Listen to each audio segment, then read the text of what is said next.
Bueno, hoy vamos a sumergirnos en un tema que parece estar en todas partes últimamente. La ansiedad. En todas partes. Y las fuentes que tenemos aquí hablan de una verdadera epidemia. Fíjate. Sí, las cifras sugieren que afecta a 1 de cada 10 personas. Pero, más allá de los números, es una experiencia muy personal y a menudo, pues muy solitaria. Hoy vamos a hacer como un viaje, ¿no? Empezaremos en el caos de lo que una de nuestras fuentes llama una mente dividida. Que es una descripción genial. Totalmente. Y usando estos textos como mapa, vamos a buscar un camino que nos lleve a un lugar de más calma y esperanza. Y para ese mapa, tenemos materiales realmente fascinantes. Nos vamos a apoyar en un plan devocional de la aplicación YouVersion, que es súper práctico. Se llama Aprendiendo a superar la ansiedad. Ajá. También tenemos una guía que va directo al ojo del huracán de las presiones de hoy. Del caos a la esperanza, de Brilla.fm, que se enfoca mucho en adolescentes, súper importante ese enfoque. Y para darle una imagen central a todo, vamos a explorar a fondo una de las metáforas más poderosas de la literatura antigua, el Salmo 23. Exacto. El reto que tenemos es sacarle todo el jugo a estos textos, ¿verdad? No solo para entender qué es la ansiedad desde una perspectiva de fe. Claro. Sino para encontrar herramientas que se puedan usar en el día a día. Así que comencemos el viaje. El punto de partida es entender al enemigo. La ansiedad no es simplemente estar nervioso, ¿cierto? Es algo más profundo. Mucho más profundo. Las fuentes la describen como un mecanismo de alerta que, todos tenemos. Es nuestro sistema de lucha o huida. El que nos ha mantenido a salvo por siglos.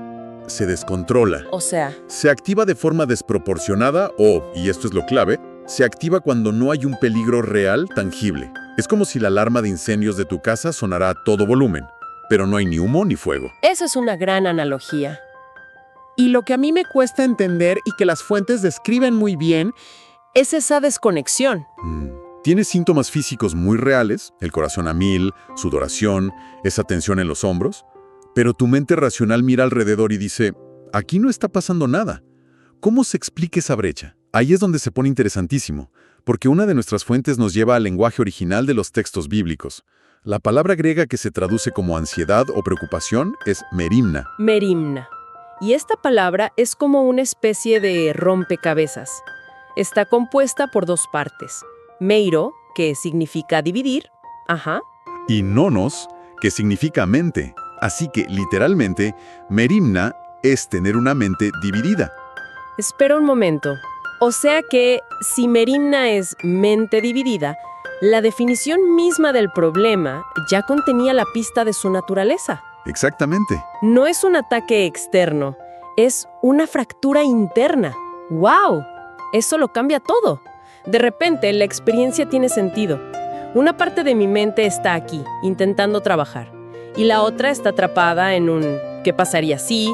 O reviviendo un error, o, no sé, ensayando un desastre futuro.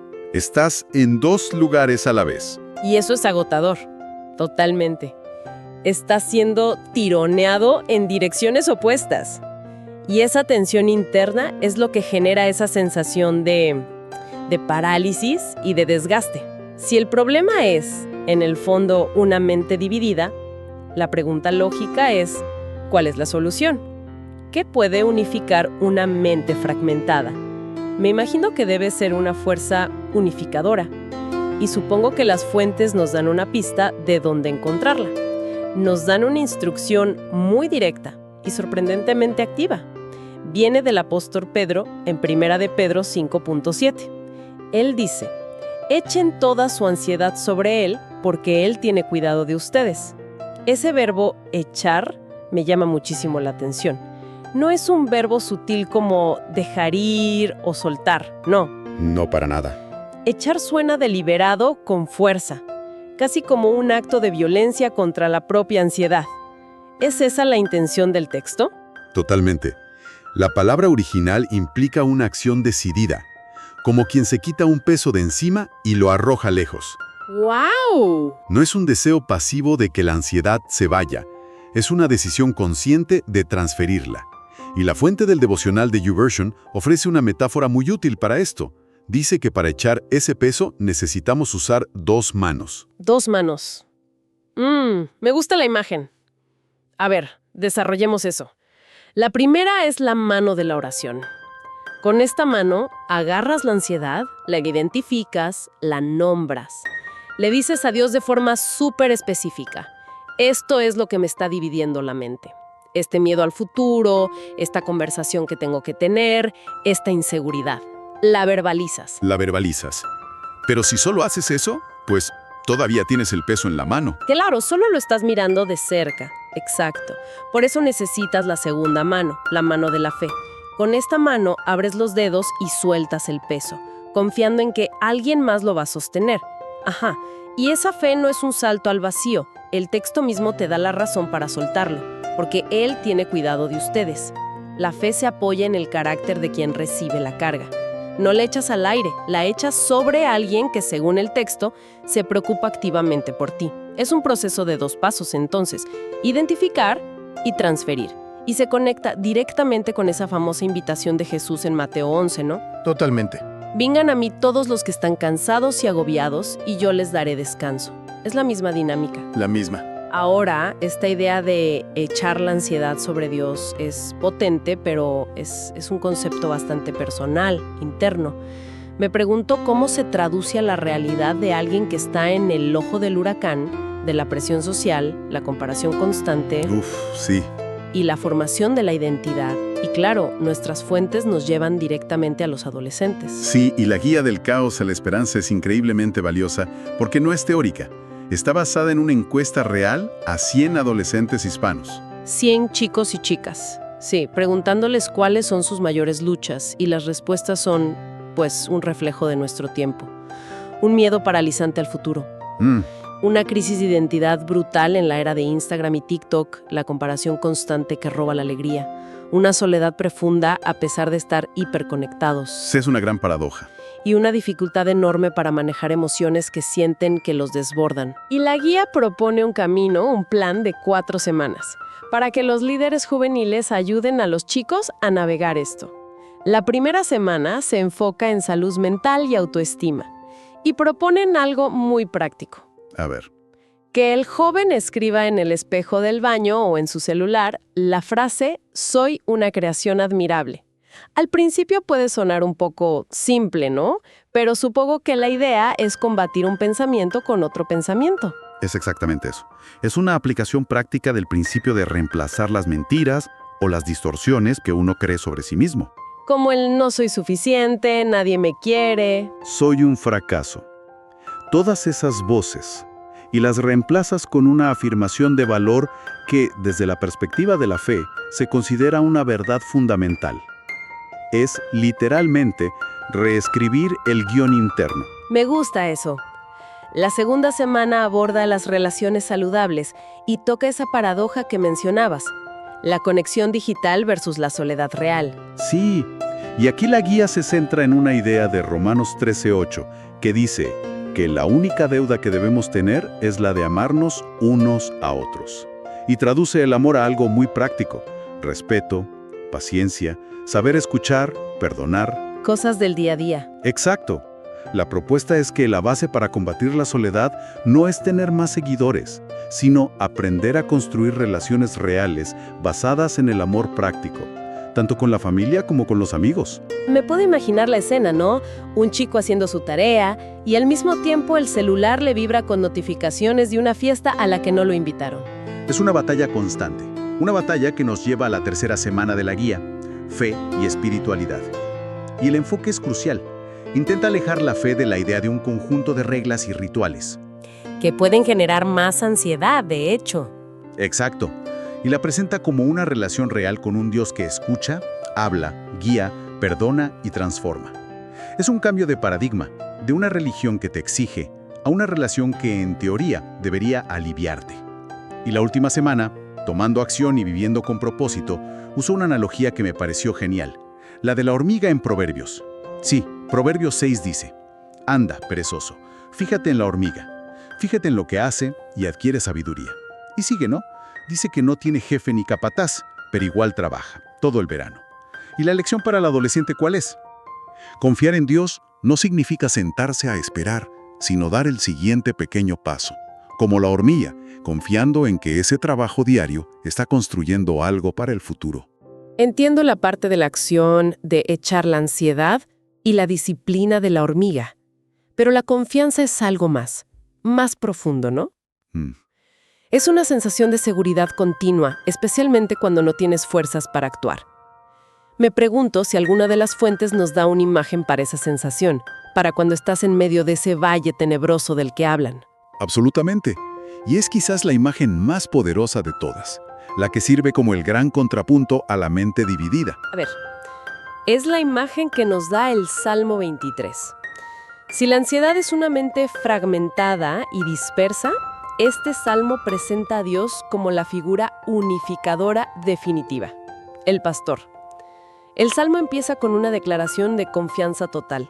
El Señor es mi pastor, nada me falta. Un pastor hoy en día es una imagen lejana para muchos, pero en el contexto original era una figura central, ¿verdad? ¿Qué implicaba que Dios fuera tu pastor? Según nuestro análisis de las fuentes, implica al menos 3 cosas fundamentales. La primera es provisión y restauración. El Salmo dice que el pastor me hace descansar en verdes pastos y me conduce junto a tranquilas aguas, infunde nuevas fuerzas a mi alma. O sea, no es solo la supervivencia, la comida y el agua. No.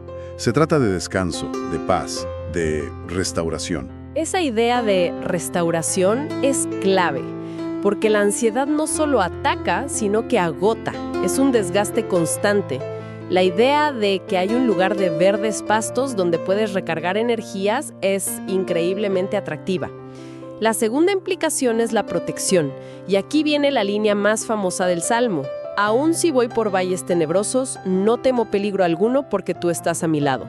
Tu vara y tu cayado me infunden aliento. La vara y el cayado. Sí, la vara era un arma para defender a las ovejas de los depredadores y el cayado era un gancho para guiar y rescatar a las que se desviaban o caían.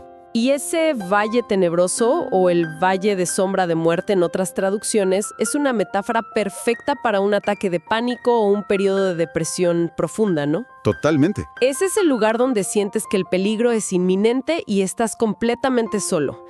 Y la promesa aquí no es que no habrá valles oscuros, Exacto. Eso es clave. sino que el pastor camina contigo dentro del valle, con sus herramientas de protección y guía. Precisamente. Y eso nos lleva a la tercera y última implicación: fidelidad y presencia constante. El Salmo no termina con el rescate del valle, termina con una promesa a largo plazo. La bondad y el amor me seguirán todos los días de mi vida, y en la casa del Señor habitaré para siempre. O sea que la seguridad no viene de un evento puntual. No, viene de la compañía ininterrumpida del pastor. La bendición final no son los pastos verdes, ni la protección, sino la presencia misma del pastor. Esa imagen lo une todo. La imagen de un pastor que guía activamente, que restaura tus fuerzas, que te protege en los momentos más oscuros y que promete su compañía constante. Es el antídoto directo y perfecto al sentimiento de fragmentación, de soledad, de parálisis que genera la ansiedad. Es la imagen unificadora para la mente dividida. Entonces, sí, unimos todas las piezas de nuestro viaje de hoy. Partimos de la ansiedad como una mente dividida, ¿no? Tironeada dolorosamente en 1000 direcciones. Y la respuesta que proponen estas fuentes no es simplemente ignorarla o pensar en positivo, sino una acción deliberada. Echarla, transferirla, usando la oración para identificarla y la fe para soltarla. Y vimos cómo esto se aterrija para los adolescentes, construyendo una identidad que no dependa de la validación externa, aprendiendo a cultivar relaciones que combatan la soledad. Sí.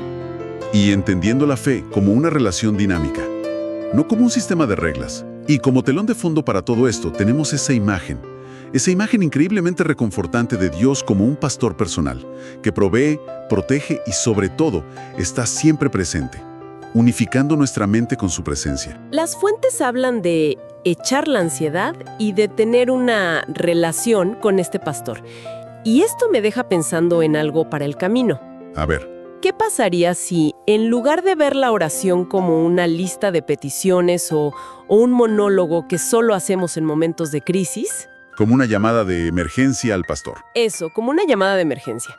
¿Qué pasaría si la empezamos a practicar como una conversación continua con ese guía de confianza? Especialmente mientras caminamos por esos inevitables valles tenebrosos de la vida. Quizás el mayor descanso no está en salir del valle, sino en aprender a conversar con quien camina a nuestro lado dentro de él.